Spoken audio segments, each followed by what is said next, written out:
Mga kapuso, sa gitna ng matinding init sa malaking bahagi ng bansa, may mga lugar pa rin na makararanas ng maulang panahon.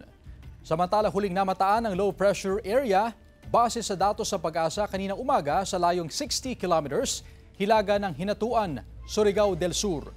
Sabi ng Pag-asa, nananatiling mababa ang tsansa nitong maging bagyo at posible ring malusaw na ng tuluyan sa weekend. Bukod sa LPA, patuloy ring iiral ang easterlies o yung mainit at maalinsangang hangin sa natitirang bahagi ng bansa. Base naman sa rainfall forecast ng Metro Weather, may tsansa ng ulan sa Ilocos Provinces, Cordillera, Pangasinan, Zambales, Tarlac, Nueva Ecija, Pampanga, Bulacan at Aurora. May malalakas na ulan na posibleng magpabaha o magdulot ng baha. Posible rin ang ulan sa ilang pang bahagi ng bansa.